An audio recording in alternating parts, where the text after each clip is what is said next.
next we examine one of the very important events of the 5th year of the Hijrah. And that is called the expedition or the battle of Banu Mustaliq.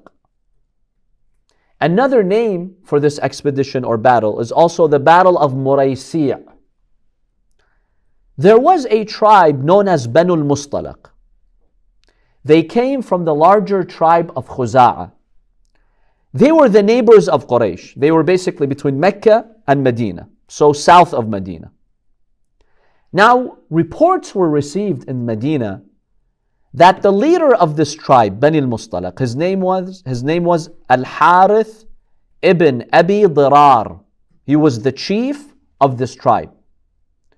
Reports were received in Medina that he intended to besiege Medina.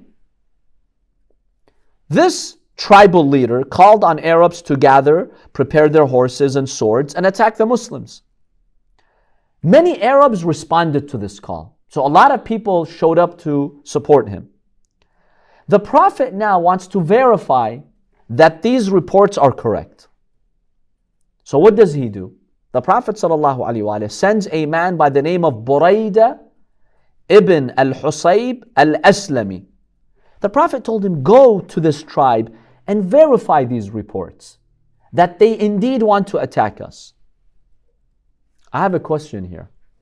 We know that Prophet Muhammad ﷺ is connected to revelation. Jibreel informs him of unseen things. Why doesn't the Prophet just verify that through Jibreel?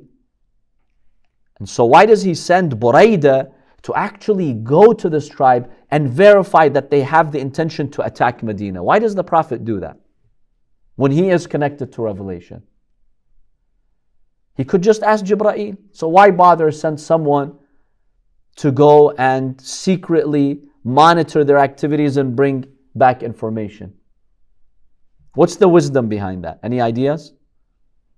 Maybe there were some people that didn't trust the Prophet to relay that message. They needed somebody else to go and physically see. There are some hypocrites who don't trust the Prophet. But the Prophet in the end, he is the leader of Medina. He could have said, Jibreel informed me, let's leave. The companions would have left with him. So part of it, yes, in order to strengthen the hearts. What else? Any other lesson we can learn from this? Maybe that was a way to set an example to really go through a secondary verification. Exactly. Process. The Prophet is teaching Muslims, when you hear a report about someone, about anything, verify it. Don't just say, oh yes, I've been informed there's an attack. I've been informed someone is planning against me. I've been informed of this. Let me take action. The Prophet is teaching Muslims, whenever you hear a report, verify it. Make sure that it's true. Don't just rely on people. So the Prophet could have easily just asked Allah to inform him of what's going on and asked Jibreel, but he wants to make a point that I, as the Muslim leader, when I hear a report, I don't just take action. I need to verify it. This was a very important lesson that the Prophet is teaching us. If we implement this lesson in our family life, our social life, our community life, we avoid most fitnas and controversies. Because many times, someone brings you a report, tells you something, and it's not that accurate. And you take that as a fact, as it really happened. And then you take action based on that, and then you have a whole mess and you've created a chaos. So this is a beautiful lesson from the Prophet ﷺ. So the Prophet sends Burayda, one of his companions. He goes to the tribe of Bani Mustaliq and he meets Harith. Al-Harith is who? The leader of that tribe. He speaks to him. Now Burayda acts as if he has come to support Harith and to heed his call. He doesn't tell him, I'm a Muslim from Medina. He goes stealthily, discreetly, and he acts as if he is an Arab who's heard his call. Yeah, let's go and fight Muhammad. So Burayda was able to verify that indeed Al-Harith was organizing an attack. So he returned to the Prophet ﷺ and he informed him. This is the second example. The Prophet here is teaching us that if you are working for the well-being of society and protecting believers, It's okay to go and monitor the activities of the enemies and bring news to the believing community, because you are required to protect the community. Because someone could say, wait, this is unethical. He went and he pretended like he was a supporter of Al-Harith. He is protecting, human life. He is protecting innocent people. So if sometimes you have to monitor the criminals or the evil ones to protect innocent lives, that's mandatory, that's wajib. So this wouldn't go against the verse that says, "Wala tajassasu." No, this would not go against the verse that says, do not spy. Because here, in this case, you are going to monitor the activity of an enemy who wants to attack your community, and you want your community to be prepared. You want innocent people to be prepared. You're protecting lives. In this case, that verse about spying does not apply. That applies if you want to hurt someone, you want to expose someone, you want to wrong someone. Do not spy on them. But if it's the enemies, you can definitely spy on them, because that's how you protect yourself. You need to gather intelligence. Okay, so now the Prophet, he's informed that indeed Banu Mustaliq, this tribe, wants to attack Medina. What do? Muslims can't sit still. They had to defend their lands. So instead of waiting for that tribe to come to Medina and to launch an attack on Medina, the Prophet said, let's go out to them and stop them from coming. That's called a preemptive strike or move. So the Prophet mobilizes his companions and they march south towards the tribe of Banu Mustaliq. And they encounter this tribe by a very well-known well, Baqir, called Muraysi'. There was a well over there called Muraysi', and that's where the battle happened. That's why this battle is called the Battle of Banu Mustaliq, and also what? The Battle of Muraysi'.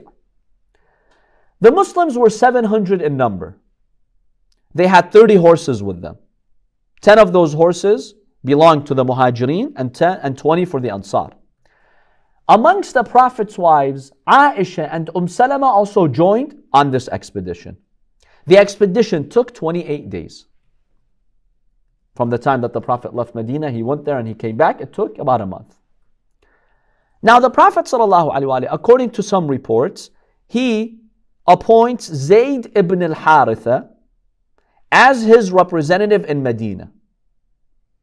Some reports say he appointed Abu Dhar al-Ghifari. He told him, stay behind in Medina and represent me. But we know that he appointed someone. And this demonstrates to you that when the Prophet would leave Medina, even for a month, he'd appoint a representative. Is it possible that the Prophet ﷺ is going to leave for good without appointing a representative, as other Muslims claim? The Prophet leaves for a month, he appoints a representative. You think he will leave this ummah without a representative? Now, amongst these 700 people who joined the Prophet, many of them, not most of them, but many of them were hypocrites, the munafiqeen. Question, why would the munafiqeen join the Prophet on this expedition and go to battle? They don't believe in the war. They don't believe in dying in the way of God because they're not really believers. So why did they join? They wanted to be on the winning team and get the spoils of war. Because they knew that the Muslims are going to win. And those who go out to the battlefield, the Prophet awards them what? The spoils of war. So they wanted a share of that. It was a materialistic reason why the hypocrites would go. Okay. So now the fighting started with Banu Mustaliq. But it was very brief. The pagans started the war by shooting an arrow at the Muslims. Now the Arabs had seen the power of Muslims after Khandaq. So they realized that they could not win. So after a brief skirmish, the fighting stopped. 10 of their men were killed from Banu Mustaliq, and 1 Muslim was killed. And that Muslim, by the way, was killed by accident, by mistake.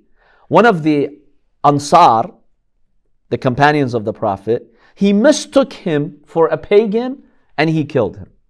So all in all, 11 people were killed. 10 people from the pagan side, 1 from the Muslim side. So the Muslims They achieved victory in the battlefield and they conquered their enemy. The Muslim took their war spoils and they also took their men and women and children and enslaved them. Some 200 households became enslaved. Now before, in our previous biography classes, we've spoken in detail about slavery, enslavement, and the context behind such practices. Why did Islam allow that? And what are the ways of enslavement that Islam recognizes? Unlike previous religions like Judaism, Judaism has types of ways for you to become a slave. For instance, do you remember one of them? If, in Jewish law, if you take a loan from a Jew, like $1,000, and you're not able to pay it back, that Jew, your lender, can come and enslave you. He can take you as a slave. That was one method. Islam abolished that. No, Islam does not accept this as a form of enslavement. The only way that Islam accepts is if you have enemies, they wage war against you, and you achieve power over them, you can enslave them. That's the only way that Islam recognizes. Otherwise, because of debt, Islam does not recognize that as a valid form of enslavement. Okay. So now they enslaved them, the 200 households. Some narrations say there were about 600, 700. We don't exactly know, but several hundred. The spoils of war were 2,000 camels and 5,000 sheep. This was distributed amongst the Muslims. If you remember in our previous classes, we spoke about Juwayriya bint al-Harith. Juwayriya, the wife of the Prophet ﷺ, she became his wife after this expedition. Al-Harith, the tribal leader, his daughter was who? Juwayriya. She became enslaved. She was taken as a captive. And she was given to Thabit ibn Qais ibn Shamas and his cousin. Because when the Prophet would divide the war spoils, these women were also divided as what? As slaves. They are also part of the war spoils.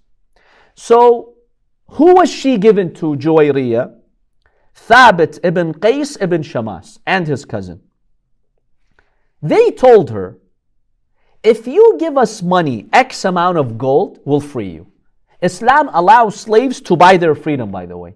If you can, as a slave, you can somehow make some money, you can go to your master and tell him, I'd like to buy my freedom.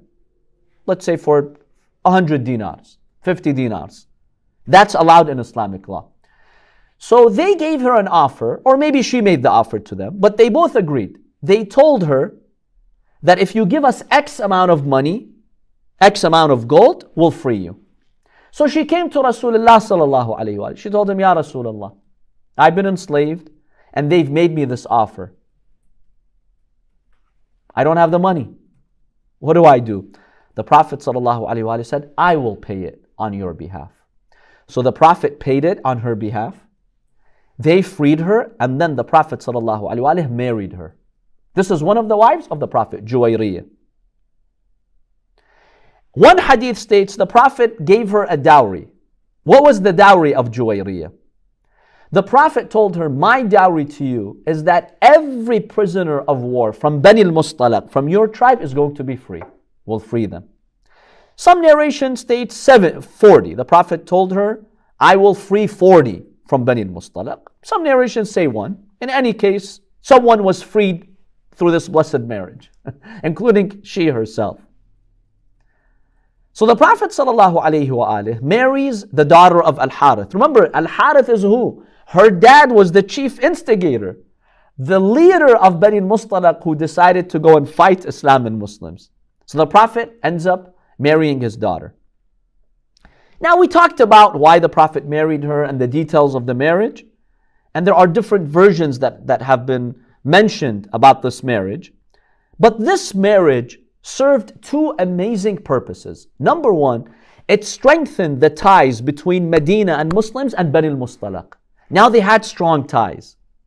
Because Banu Mustaliq realized Muslims are good people. They're merciful people. And their Prophet married one of our girls. Therefore, we will collaborate with Muslims, we'll have a good relationship with them. So it served that. Number two, when the Prophet freed Juwayriya, because it's through his blessings that she earned her freedom. The historical narrations state 200 women on that day were freed by the other Muslims. So every Muslim who received a female slave as a result of the war, to follow the footsteps of Rasulullah sallallahu alaihi wasallam, he freed the female slave. So through this blessed marriage, the Prophet had 200 slaves earn their freedom. What a blessed marriage. This was another reason why the Prophet married her. And we've spoken about this in the past in detail.